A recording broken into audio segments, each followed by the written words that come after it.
Hi everyone, welcome to Play Hooky with me. My name is Roz and today I want to share with you a crochet hack called the single crochet stack, which is a method that helps to make your edges a little bit straighter. It's just a cool little trick that I thought was pretty fun.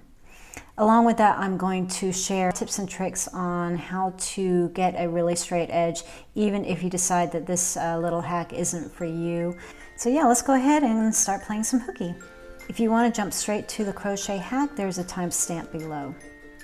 Before we get started on the single crochet hack, which is used primarily for double crochets and up, I want to go ahead and show you how you would handle single crochets and half double crochets. The crochet hack for the single crochet or the half double crochet is really quick and simple, and it's simply omitting the turning chain. Typically, you would chain up one, turn your work, either in that same stitch, create your single crochet or your half double crochet, or you could use that as your first and work into the second stitch. My preference with this method, if I was chaining up one, I would work into the same stitch because it does give a straighter edge and does not give you a gap in that first stitch there. But the hack for this is instead of chaining up one, you turn your work and you immediately work into that stitch. Now it's a little bit harder to see when you start. You will get used to it, but you just look for that very first V. Going in and then working. And this is the same method for the half double crochet. Instead of chaining up one, when you're at the end of your row, you would simply turn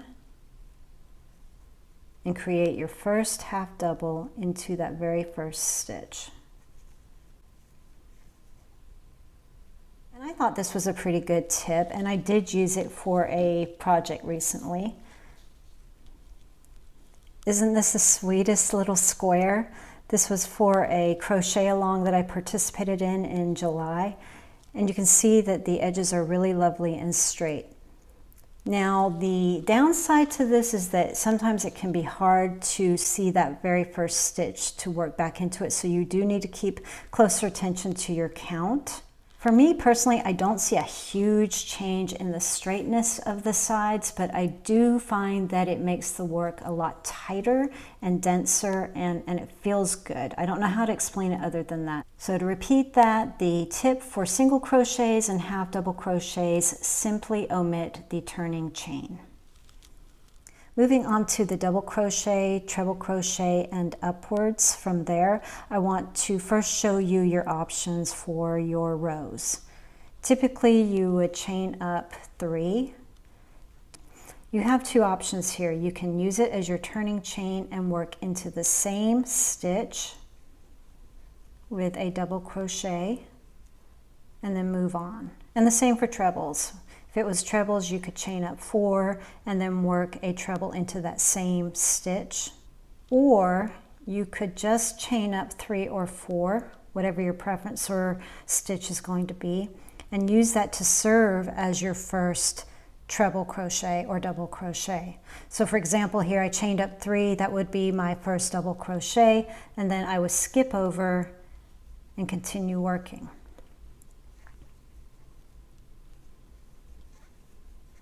Now, I think you can see the downside to doing it this way. Not only are you getting a bit of a ridge on the side, it's not making it very straight, but then you're dealing with a pesky hole right here. And a great example of this is a piece I did recently. I was using a chain of 3 to serve as my first stitch, and look at how gappy it got. I was really frustrated with this, and I keep meaning to go in and stitch them closer together, but I was following a pattern for the long wave, and I really wish I had done things a bit differently with that. Chain 3 and move in. I much prefer this method, and your stitches will look straight with this. You may get a slight bump on the sides because you do have 2 stitches within the same stitch, but overall of those two methods, this is the one to go with. I highly suggest that. Okay, so now that we've run through the typical ways to start a row, here is the single crochet stack. You can either chain up one and turn, or you can just turn your work and go straight into a single crochet. Totally up to you, but all we're going to do is we're going to do a single crochet. And as you can see, we have our 2 loops. You're going to go into the one on the left and create another single crochet to create your stack.